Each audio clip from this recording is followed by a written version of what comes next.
Deva vachakshata grihita gado paradya.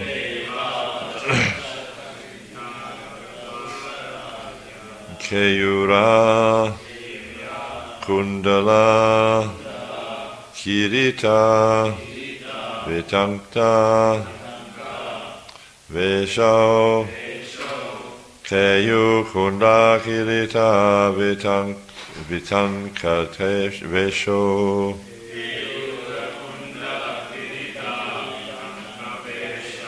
Keyura kundala kirita vitanka vesho.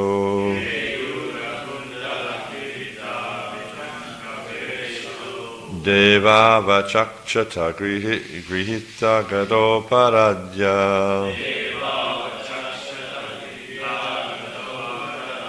Keyura kundala kirita vitanka vesho.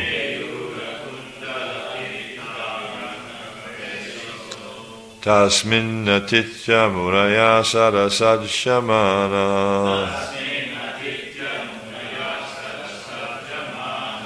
Kaksha samana vayasavata saptamayam.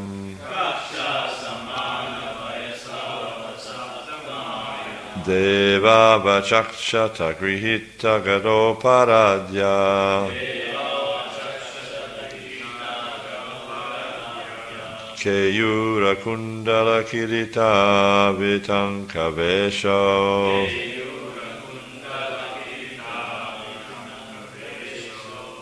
Tasmin natitya muraya sarasad shamana. Kaksha samana vayasavata saptamayam.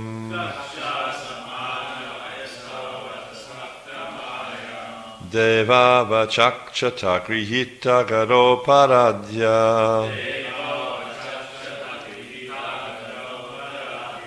Keyura kundala kirita vitanka vesho.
Vaishnavi? No. Dasmin in that Vaikuntha. Atitya after passing through. Munaya the great sages. Sat 6. Asajamana without being much attracted. Kaksha walls. Samana equal. Vayaso age. Ata thereafter. Saptamayam at the 7th gate. Deval to Vaikuntha Dorman. Achakshata saw.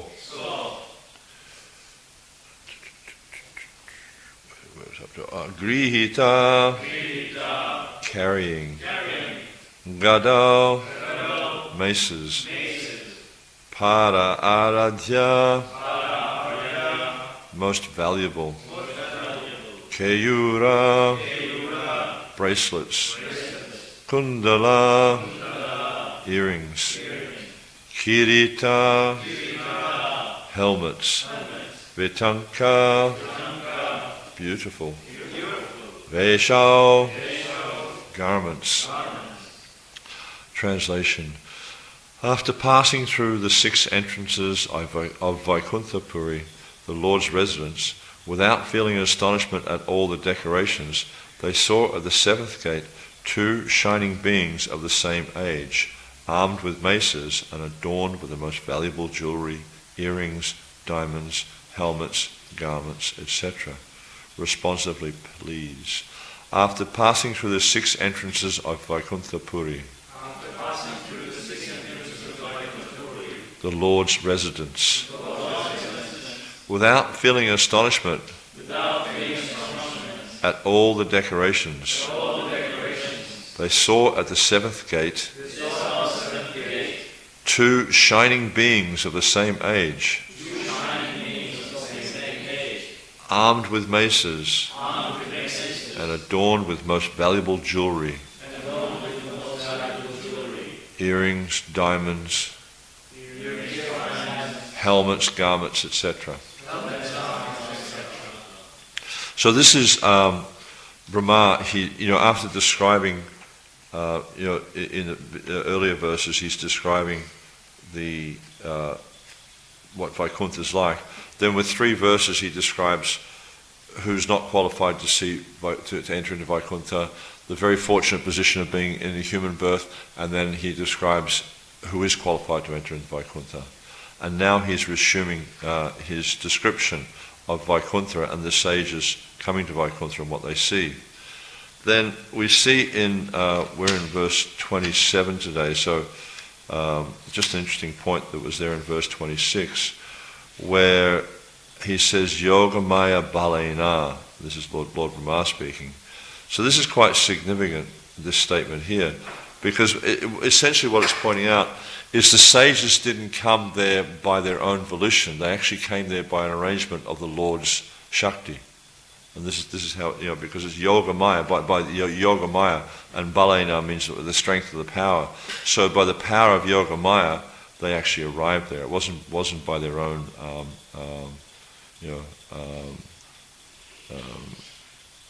sort of volition that they came to Vaikuntha. So we can see, everything that happens in the Vaikuntha world goes on by the Lord's Yoga Maya potency. It's not by accident these things are happening. Everything is ordained and directed.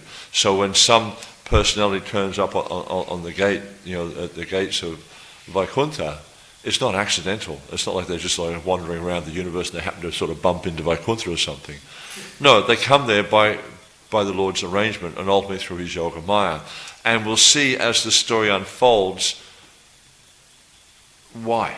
We actually see that, and this is the point that's being made here by Brahma. He says, Yoga Maya Balena. By Krishna's arrangement they came there. Why?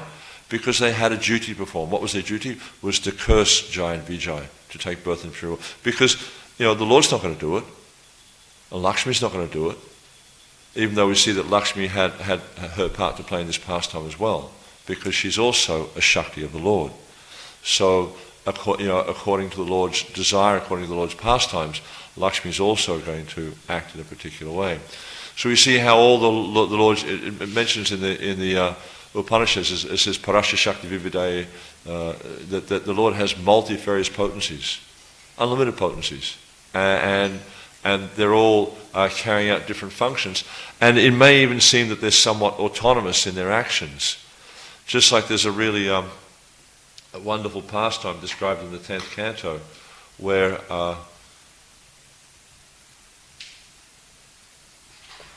one of Kamsa's associates manifests as this big demon called Aghasura.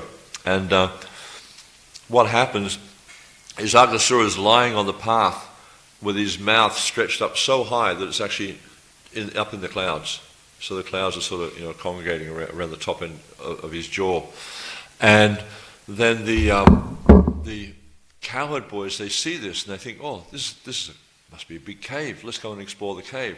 And then as they get closer, they start to notice, oh, there's a bit of a fishy smell coming out of this cave. Maybe this is, and they look closely and think, oh, I think this looks like a gigantic python.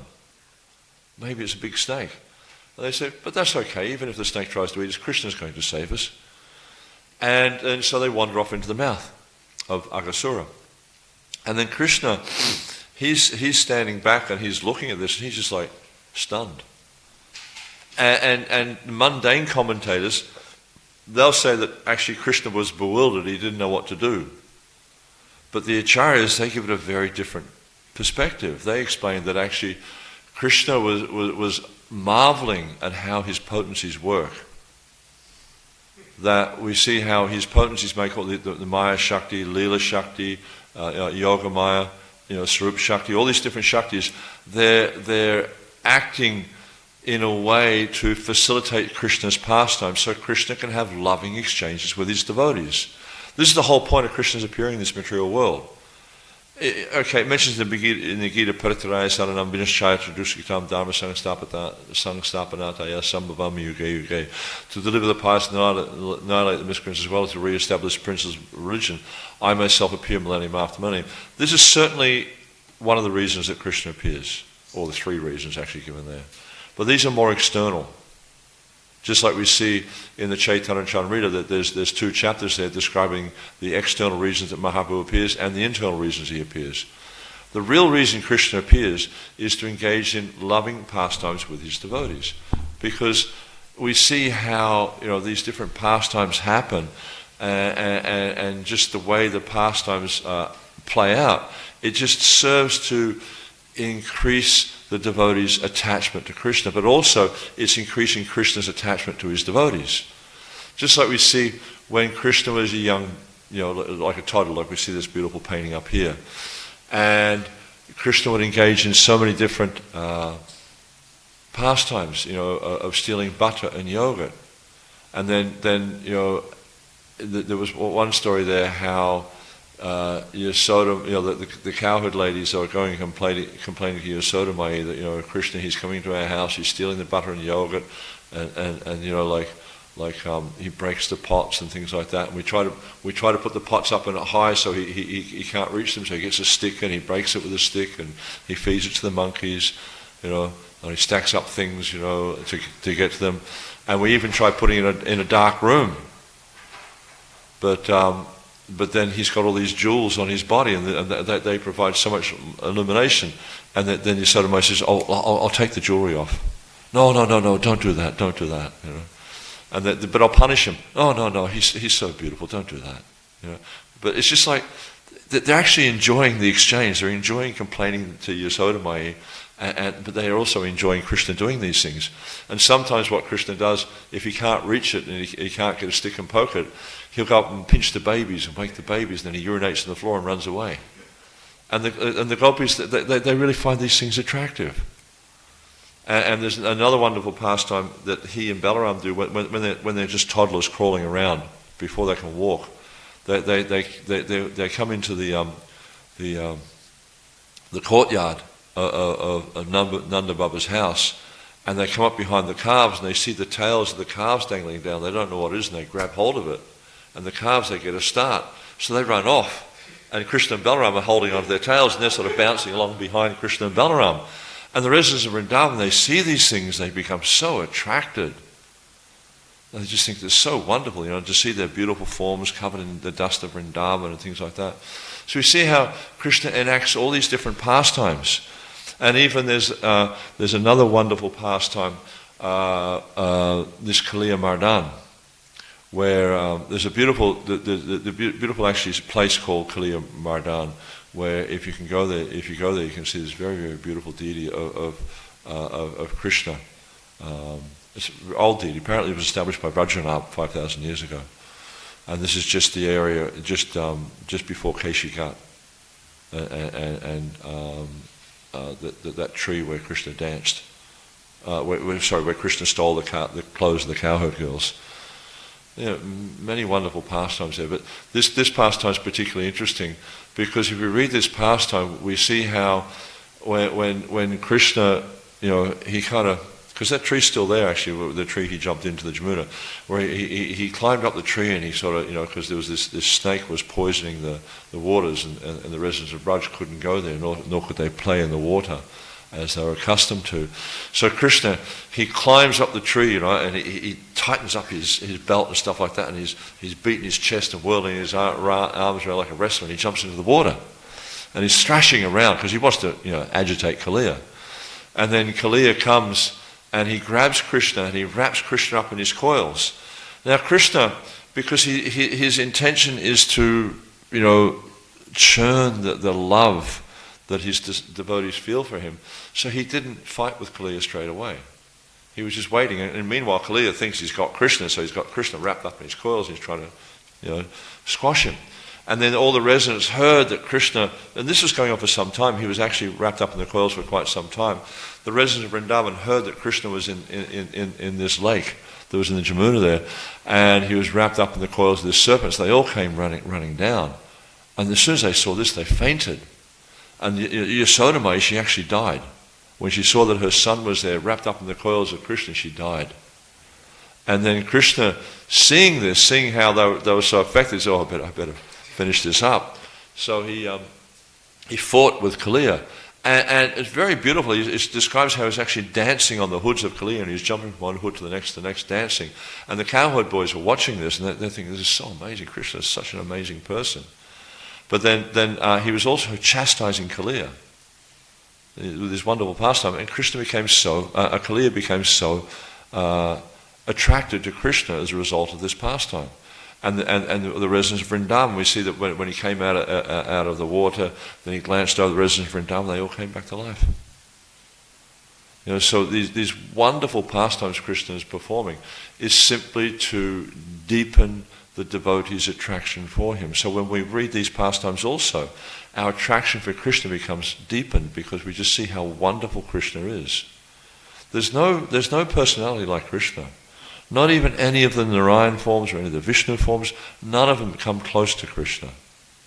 Even we see, there's a really nice verse in the 5th chapter of the Adi Lila, which says, Ekala Isha Krishna Asabhidbhita Yayachinachai Se Tari Britya, is that Nritya, sorry, not Britya, Nritya.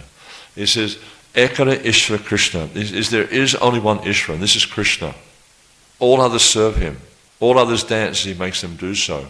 And Prabhupada elaborates in the purport there that this means that all the Vishnu forms, they simply serve Krishna. Even we see that Balaram is the Supreme Personality of service to Godhead. His role is to serve Krishna. And he gets so much satisfaction from doing that. He gets so much bliss from doing that. And we see that, one of the external reasons that Chaitanya Mahaprabhu appeared in this world, because he wanted to understand.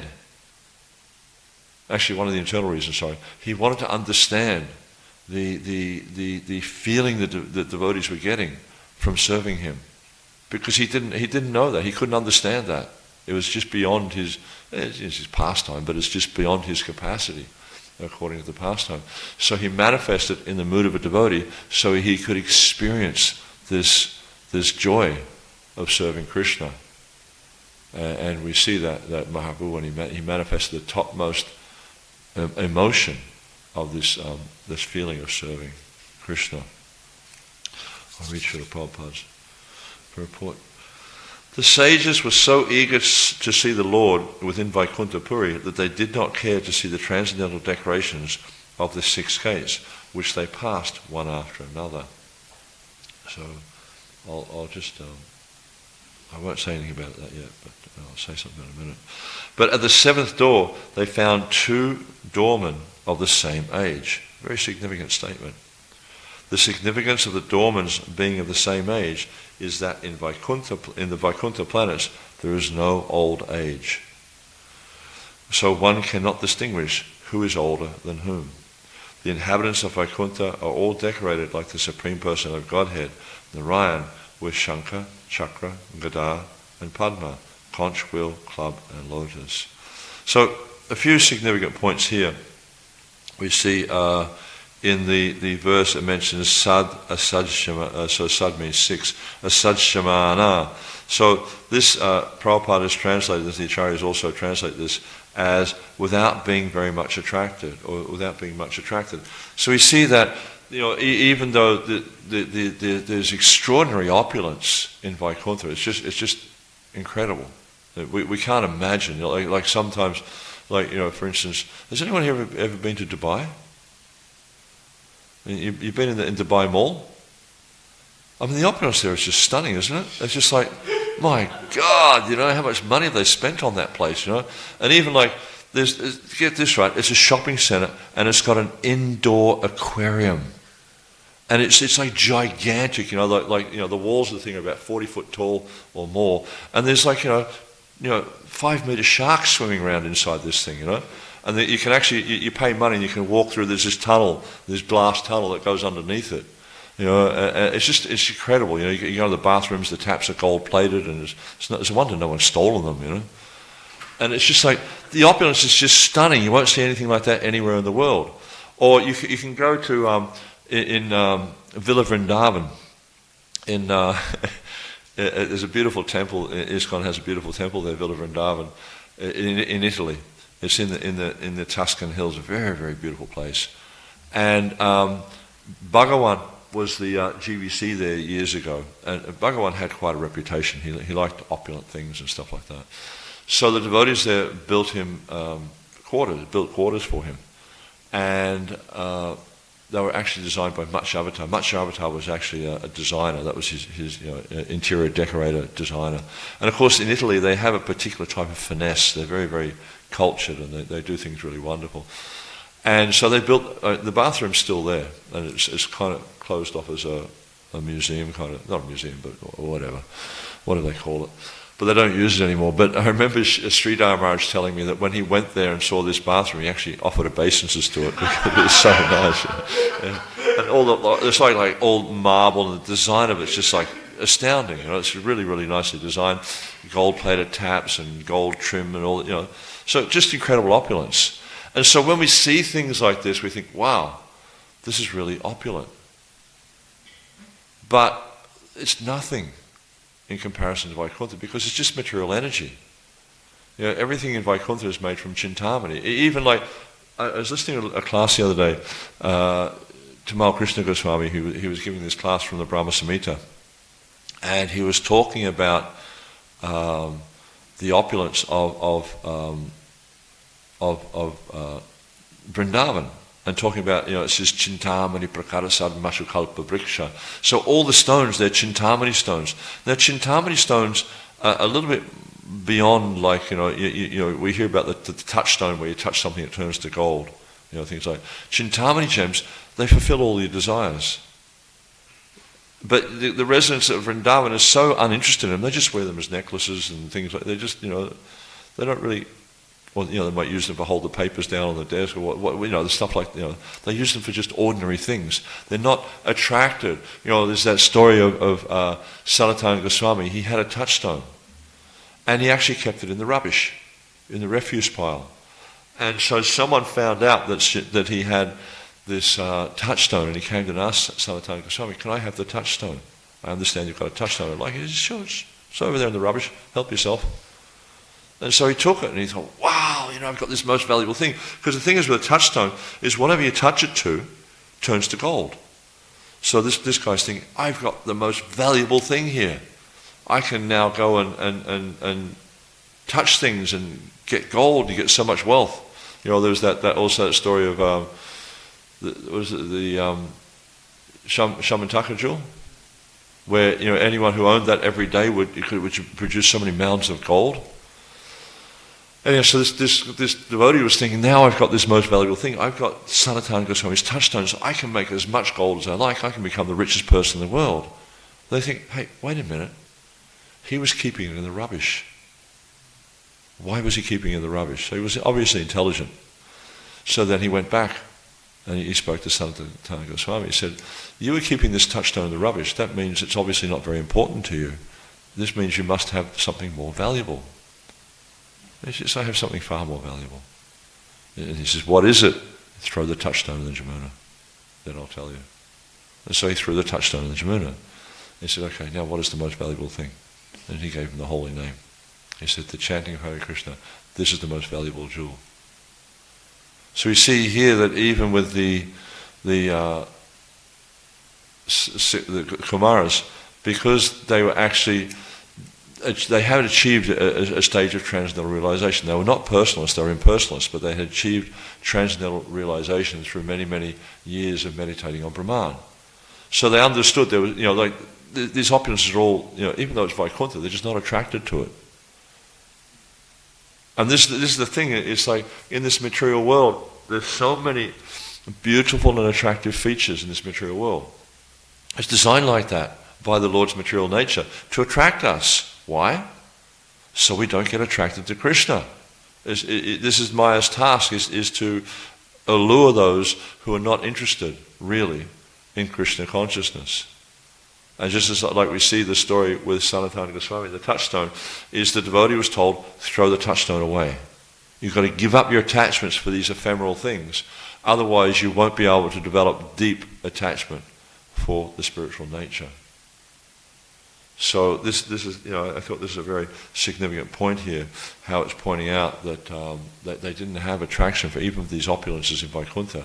Their attraction was they wanted to see Vishnu. This is what they went there for. They were so attracted to seeing Vishnu that all these, like, you can just imagine, like, if you're ever in the city sometimes, you can see people walking around just like, wow, looking at all the big buildings. They're from the country, because they just don't have things like that. And the opulences you see in the city, are quite extraordinary.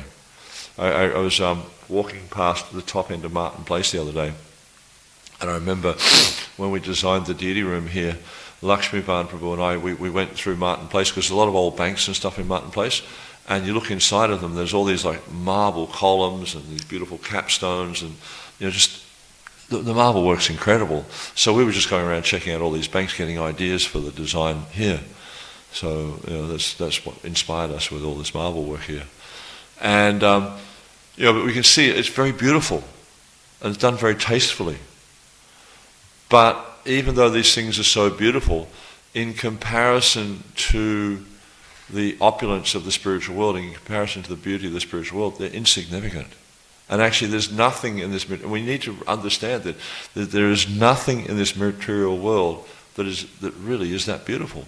I mean, even we might look at the opposite sex, we might see like a beautiful woman or a handsome man, whatever a person's disposition is, and it's just a temporary material body. Even though it's so nicely arranged, if you analyze what the body's made of, it's made of bile, mucus, air, blood, pus, bone. It's just like, and they say beauty is only skin deep. It's a fact. Peel off the skin and see what you've got. It's not very attractive. Not very attractive at all. No one's going to, if you peel the skin off, a beautiful body, you're not going to want to go and embrace it or kiss it or anything like that. And we see it's actually it's just skin deep, and it's just the way that the elements are arranged to make something attractive. And also, it's also based on the particular guna and karma that we are influenced by, that we're attracted to particular things. I'll give you an example. Bhaktisiddhanta Saraswati Thakur's disciples were sent to Burma to preach. And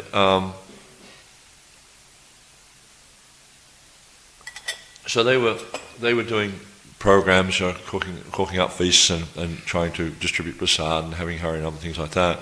And actually, at one point they were cooking with ghee, and the residents of the village, they came down and spoke to the devotees and said, "What is this horrible smell? What are you cooking?" They're cooking with ghee, and for people who are in the mode of goodness, ghee is a very pleasant aroma. And they're quite surprised that these people were thinking that. And then they discovered actually that they have this habit. They keep these clay pots near the door. They've got a wooden cover on them. And if anything dies in the village, they pick it up, they put it in the clay pot, they put a lid on it, and they leave it there. Right? And so anything dies around the place, they just gather it up, cats, dogs, whatever, they put it in the pot and they let it rot down. And then when it comes to their festivals, they get the clay pot, they take it out, they take a spoon of the stuff and they put it on top of their meal. Nice, huh?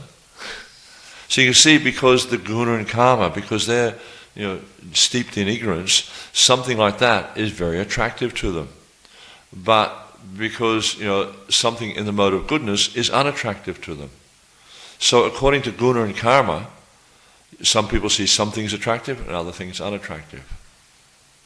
So there's sada sad janma janisu, as Krishna says in the Gita, the various auspicious and inauspicious species of life. They take these birth according to the modes of material nature, according to how we're affected by the modes of nature. But then the idea is not to be caught up here in this material world by these modes of nature, but to transcend, as it says, sagunan samatityaitan brahma bhuyaya kalpate. Sagunan, all these modes, samatityaitan, become above these modes. Brahma bhuyaya kalpate, become situated in Brahman. And Krishna's not encouraging Arjuna to become an impersonalist or a Brahmavadi. He's encouraging him to become situated in the divine nature. This is in the 14th chapter of the Gita. He's guiding him to become situated. Was it Mangchayo Vyapachara Bhakti Yoga Ganasete Sagunan Samatityaitan Brahma Bhuyaya Kalpata. So by practicing, because he's saying by practicing devotional service, you become sagunan samita, you become beyond the modes of material nature, Brahma Bhuyaya Kalpa, and you achieve the level of Brahman. But Brahman realization, understanding Krishna's nature, not the impersonal nature. So this is a progressive goal in the practice of bhakti, is that through practicing bhakti, we are able to transcend the modes of material nature. Because as long as we're affected by the modes of material nature, we will take birth after birth. There's no doubt of that. And as we see in the 3rd chapter, Krishna explains to the Gita, Krishna explains to Arjuna that nahi kaschit janamapi jatrutischat nikamakrit karyate yavasar kama savai prakriti jai gunai, that the living entity in material nature is forced to act. And he says, nahi kaschit janamapi, even for a moment he cannot refrain from acting according to the modes of material nature.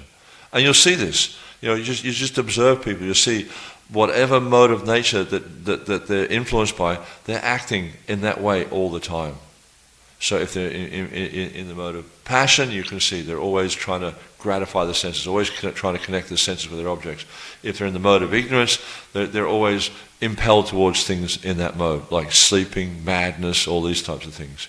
You look in the 14th chapter and the 16th chapter of the Gita, it discusses quite a bit about how the modes of material nature manifest in a person. What they appear like, or how they act when they're influenced by particular modes of nature. But Krishna says that the living entity who's caught up in the modes of nature, they're forced to act. They can't refrain from doing it, even for a moment. And you won't see people in the modes of, or living entities in the mode of passion and ignorance trying to overcome the influence of the modes of nature. Even people in the mode of goodness, sometimes you'll see, or generally speaking, you'll see that they have some influence of goodness, but how many of them actually inquire about transcendental life? And Manushanam Sahasrasya Kashya Yatam Avisidam Kashya Mambitadhatma. Krishna explains to Arjuna also, he says that out of many, many thousands among men, one may aspire for perfection. So they rise above the modes, or they rise, to the level of goodness. They try to achieve perfection. And out of many thousands of persons who have achieved, this perfection, maybe one will endeavor for spiritual life. And out of many thousands of people who endeavor for spiritual life, hardly one will know me in truth, Krishna says. So it's very, very rare that one will actually come to the point of practicing Krishna consciousness. And even when you come to the point of practicing Krishna consciousness, it's rare that one will actually achieve perfection.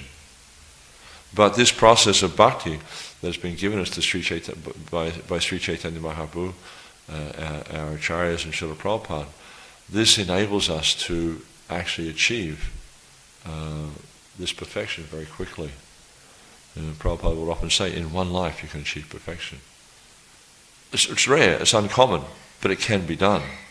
And just like we see with, I think it was Katvanga Maharaj, who was fighting for the Devatas for many, many years. And when he finished fighting for the Devatas, he was going to return home, and then he saw that actually everything had gone. His kingdom was gone, because when he went to the planet of the demigods, his time sort of the time that he was functioning, he changed. And so rather than living human time, he was living Devata time. So he's fighting with them for many, many years. Anyhow, so they asked him if he'd like, they offered him a benediction, and he said, "Yeah, I'd like to know when I'm going to die." And he said, "Oh, that's interesting. You only have a few moments left to live." And so immediately he just sat down and absorbed himself in Krishna consciousness. So we can see, and Prabhupada, he says from this example, we can see how one can achieve pure Krishna consciousness in a very short period of time, if we're able to focus, if we're able to give up all our material desires. And that's why I think this is a really important point. We see how the Kumaras, because they've been practicing transcendental realization, they weren't attracted by these allurements, the various allurements. And even we see in the Vaikuntha realms, there's so many allurements there that you can become caught up in that. But the real essence of being in Vaikuntha is to serve the Supreme Personality of Godhead and use, just like we see, Tamal Krishna Maharaj was also making another interesting point. In Vrindavan, every tree is a Kalpavriksha tree. There's actually one original Kalpavriksha tree, but every tree, because of association with that Kalpavriksha tree, is a Kalpavriksha tree. So they're wish-fulfilling trees. And we see devotees, they'll go there, they'll embrace the trees, they'll put their head on the trees and pray for various benedictions. Please let me become Krishna conscious, please let me serve Krishna. But the residents of Vrindavan don't do that. They just pick the flowers from the trees and offer them to Krishna. So they see everything connected to Krishna, and they see everything to serve Krishna. So even you might go to Vaikuntha and you see so much opulence, don't be enamored by the opulence. Just see the opulence as something to serve Krishna, because that's what it's there for. Ekara Ishvara Krishna. He's the one controller. He's the one enjoyer. And Krishna says this in the 5th chapter. He says, Bhaktanam Yagatavasam Sarvalok Maheshwaram Surinam Sarvabhutanam Gyatmamam Shanti Mrishati. If we can understand that Krishna is the enjoyer, Krishna is the proprietor, Krishna is the controller, and Krishna is the only friend, Gyatmamam Shanti Mrishati, he says. Knowing this, knowing me like this, you'll attain peace. And Prabhupada actually, he says this verse is the peace formula. Because if we can understand Krishna's nature to be like this, we can actually know peace in this world. But if we don't understand Krishna in this way, if we don't understand Krishna as the friend, he's the controller, he's the enjoyer, but we think we are like that, even though sometimes we might accept Krishna as God, but we still want to enjoy this material world, or we still want to be the controller, we still want to be the Lord and Master. That's a lesser standard of devotional service. And as long as we maintain that consciousness, it will cause us to take birth again and again and again, until we come to this point of accepting Krishna's supreme dominion over all that be, Krishna's supreme control, Krishna's supreme position of being the supreme enjoyer, and actually the only enjoyer. Everything is here for his pleasure. Everything in the material world, everything in the spiritual world is here for his pleasure. And if we understand that and we can apply that in our lives, we'll actually achieve Krishna. But as long as we have this notion of trying to enjoy separately from Krishna, or to be the controller, or to be the friend, or be whatever, this will stop us. To that degree that we maintain that consciousness, to that degree we'll be prevented from developing our eternal loving relationship with Krishna. So it's a very important point. Another interesting point here, it mentions Samana Vayasau, that the gatekeepers, they appeared to be the same age. So this is a really interesting point, because Prabhupada makes the point there in his purport that people don't get old in Vaikuntha. So you'll see that in the Vaikuntha realm, there's none of the inebrities you see here. You won't see any of them. Inebrities. Mukunda Maharaj educated me on how to say this word. The inebrities that you see here in this material world, none of that's in Vaikuntha. There's no birth, there's no death, there's no old age, there's no disease, nothing. It's just eternal existence serving Krishna. So it just gives a very good understanding of the difference between the two places. And we see that Krishna, his form, he says, Satchidananda Vigraha. He has a form which is full of knowledge. It's eternal, and he's always blissful. But if we look here in the material world, all the forms, they're temporary. Yeah? Who could we say is eternal? No one. Everyone dies. There's one time Prabhupada was being interviewed by a reporter. And the reporter said to Srila Prabhupada, he said, Swamiji, why is the death rate in India so high? And Srila Prabhupada said, no, the death rate is the same everywhere, 100%. That's the fact. Everyone dies. This is Matya Loka. It's the abode of death. Everyone who comes here is going to die, sooner or later. Yeah? It may take a while, it may happen now, it may happen in a moment. We could all be sitting here discussing pastimes of Krishna, and I remember I was in the USA when the trade towers were attacked, and a few days later, what happened was there was a plane taking off from LaGuardia, I think it was LaGuardia, and an engine fell off and dropped through the roof of a house. Can you imagine? Those engines are really big. Can you imagine what would happen like if an engine just fell through the roof here? We'd all be obliterated. It just turned to vapor. And it can happen like that. A few years ago, there was a propeller plane flying from down south to Sydney. One of the propellers came off. Imagine how fast that thing was spinning, and just went spinning through the air. Fortunately, it landed in the forest, in a bush. But you imagine if it sort of just came down here somewhere, what damage it would cause, how many people it would slice up. So and things like this happen in the material world all the time. And generally speaking, you have no warning about your impending death. Car accidents. I mean, how many people a year die in car accidents? How many people die of just heart attacks and strokes and this and that? So that's the nature of this material world. At any moment, you could have to leave.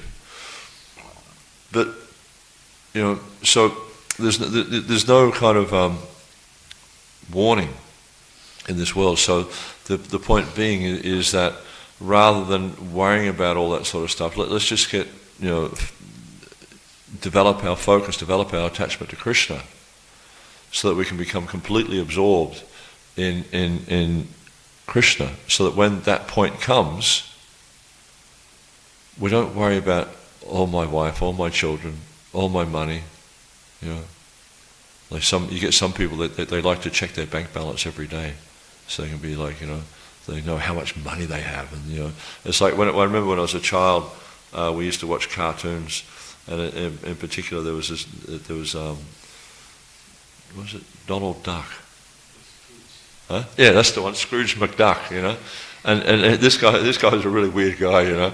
He used to like every day he'd be counting his money, and he had this big, this huge room which is full of all these gold coins and stuff. And he used to dive into it and swim in it, and he used to just love his money, but he'd never spend anything. So these things, these attachments will cause us to take birth again in this material world. So be mindful. There's nothing in this material world that's worth hanging on to. There's nothing. Not this body, not any possessions we have, our cars, our houses, our wives, our whatever. Wives aren't really possessions, but none of these things are worth holding on to. Our children, because it's all temporary. Everything in this material world is temporary, and because it's temporary, as Krishna says in the Gita, it's a source of misery. Because sooner or later, it's going to perish. The body is temporary, it's going to perish. And we find as it's perishing, it causes us distress.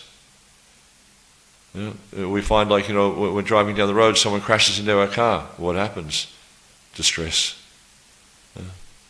But if we can understand, it's just a manifestation of Krishna's material nature. I was actually surprised myself a few weeks ago when I was down here. They had floods in New Governor. And our car got flooded. It was just like, the whole dash, everything was under the floods. The thing was completely destroyed. I wasn't bothered. Because it's Krishna's material energy, what can you do? There's nothing I could do. No amount of anxiety from my side was going to change anything. And that's the thing. It's the same with the body. The body's perishing right before your eyes. Things are falling apart right before your eyes. But nothing you can do is going to change that. You can go and get operations and do this and do that. It's not going to change it. The body's still going to perish. We have, our life is measured in breaths. We have a certain amount of breaths to breathe. And the old saying, he breathed his last. That's what happens. When your number's up, your number's up. When you hit, 4,233,458 breaths, that's it. That's your number, that's your number. So let's not be bothered by these things. Let's not be enamored by these things or overly affected by these things. Let's understand what the purpose of the human life is for. This human form of life, as Prahlad Maharaj says, is Komana Acharya Prakar, Dhamman Bhagavatamiha. It's for Dharma. It's for practicing religious activities. Why? Not so you become known as a great religionist or anything like that. Why? So you can become a devotee of Krishna. So you can give your life to Krishna and at the end go back to the spiritual realm. That's what life's for. Not for getting enamored. And so the Kumaras are setting a wonderful example here. They're not enamored even by the opulence of Vaikuntha. What to speak of the opulence of this material world? The opulence of this material world is just like, what is it? It's just so, insignificant, so fleeting and temporary. Yet we find people are enamored by it, completely enamored by it. And they go to great extents to try to increase their opulence, their wealth, their houses, their whatever, great extent, and constantly expanding and selling this house and buying a bigger house and spending millions and millions and millions of dollars on these things. What for? They think they're going to live forever. They expand their empires like they're never going to die. And Prabhupada, he talks about that. There's one friend he had who had cerebral thrombosis. I don't know what that is, but it sounds pretty. Cerebral is probably something in the spine, but it sounds pretty dramatic. And he found out he had cerebral thrombosis. He was going to die, and he called the doctor. He said, "Doctor, please give me 4 more years so I can complete my plan, so I can expand my empire." The doctor couldn't give him 4 more seconds. He was so attached. He said, 4 more years so I can complete my plans. But what can they can't give you a second. The Shastra says that you cannot, a time lost or a moment lost in the service of the Lord cannot be purchased for all the gold in the world. So this is really important to understand. It is like we have, and this is the point that Brahma was making a few verses ago. We have this rare human form of life, and this is the perfect opportunity to become Krishna conscious. It's the most suitable situation to be in. Better than the Devatas. You might think, the Devatas, they've got a better situation. No, but they've got so much material opulence they're attracted by. You look at the Devatas, generally speaking, they're what are called Kama Mishra Bhaktas. They are attracted by so much opulence, and they want to expand their situation, they want to enjoy their situation. So for them it's difficult. More difficult than here. If you're real about what we've got here, and you look at the material body, you look at, I was just looking at a car the other day, they look really fancy, don't they? Some of these cars. But they're plastic. The whole front of the car is plastic. And if you bingle up your bumper bar, it's going to cost you $2,000 to fix a bit of plastic. It's unbelievable, And people are so attached to these things. They're made of plastic and glass and metal, and it's not even gold. When Prabhupada was picked up in Melbourne in a Rolls Royce, the reporters were saying, well, isn't this a contradiction in terms? You're supposed to be a spiritualist, and here you are picked up in a Rolls Royce. And Srila Prabhupada said, the spiritual master should be picked up in a solid gold Rolls Royce. So he's just dismissing this as being, insignificant. And that's what we have to develop, this disdain for being attracted to these elements in this material world. It's not easy, because we're born into this situation where we're so attracted to everything here. And we're, from the point of even while we're in the womb, basically, we're just conditioned to becoming attached. We become attached to our mother's body. I remember as a child, when we used to, snuggle into my mother's arms. There was such a feeling of comfort. But that's just because you're carried in the womb and the heartbeat and all that sort of stuff, the smell of a body. So right from the beginning we're conditioned to being attached to everything in this material world.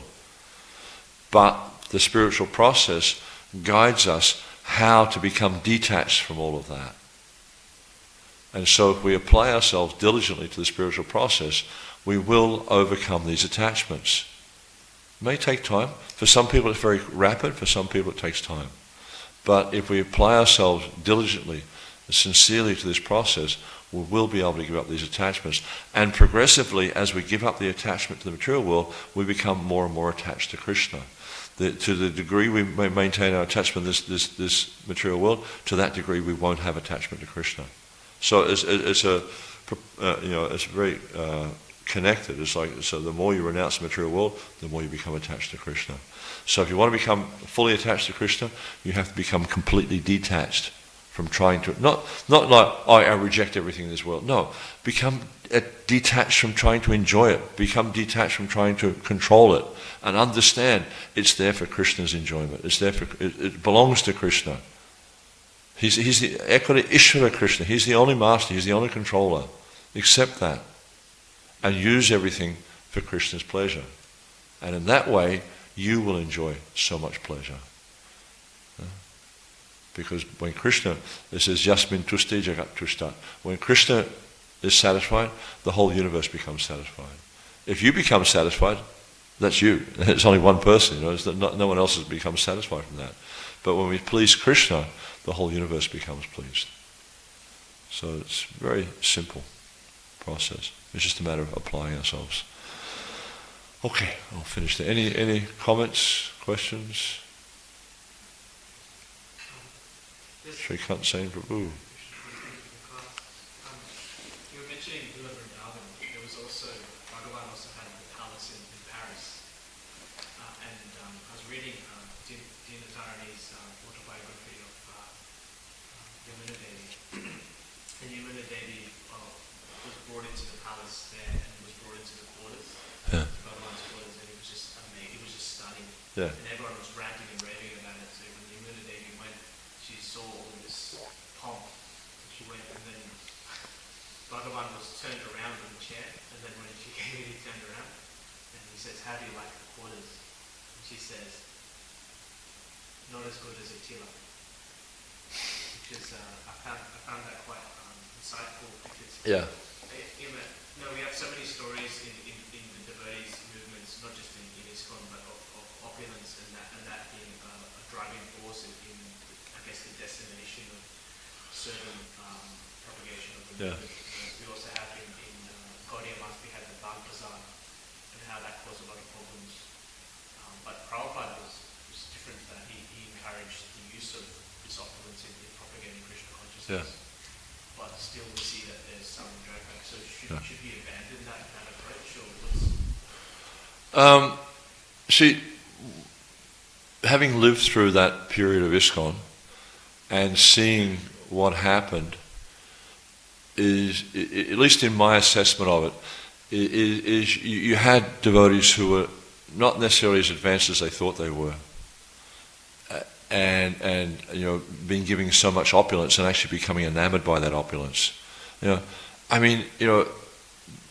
Most of the senior devotees, so-called senior devotees in those days, had Rolex watches, and that was like a status symbol to have a Rolex, and Vorne or Ray-Ban sunglasses and things like this, and they had fancy cars and the whole deal, and so much wealth was put into purchasing these things, and it was all like about status symbols.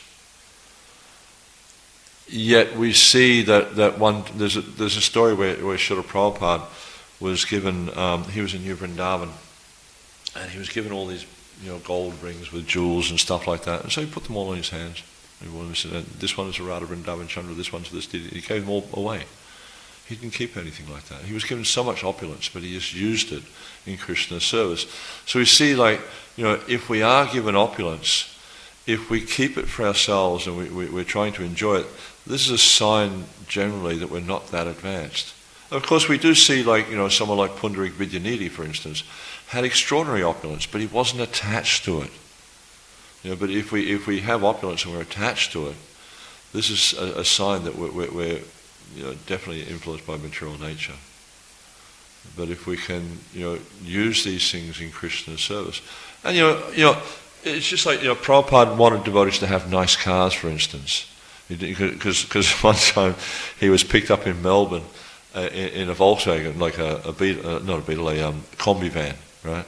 And it was a bit of a junky car, and it was the devotees had to, because the seat didn't work properly, so the devotees had to sit behind Prabhupada and hold the seat up because the back was broken and it kept falling down.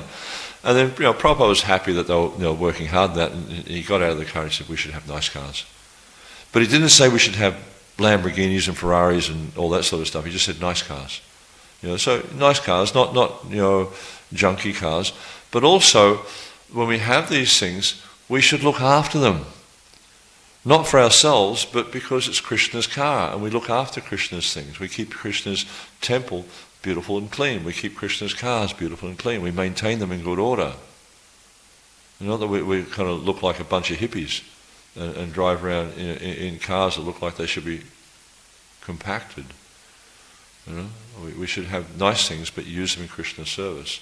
But not that we're spending, like, huge amounts of money just on having personal facilities, and that we become attached to these things. No, use it in Krishna's service, maintain it nicely for Krishna. And there's many, many examples there of Vaishnavas who have extraordinary facilities, but you see with Pundarik Vidyanidhi, he wasn't attached to it at all. And Gadadhar Pandit, he saw him, or Gadadhar Das, he saw that, and he was a little bit bewildered. He thought, he's supposed to be a Vaishnava, but look at all the opulence he has. And then Govinda, understanding, the mind of, or the nature of Pundarik Vidyanidhi, he started to recite some wonderful verses from the Bhagavatam, and then he started to manifest ecstatic symptoms. He was like rolling all over the floor, and then Gadadhar can understand, actually, he's a very, very advanced devotee, and he approached him to take diksha from him. So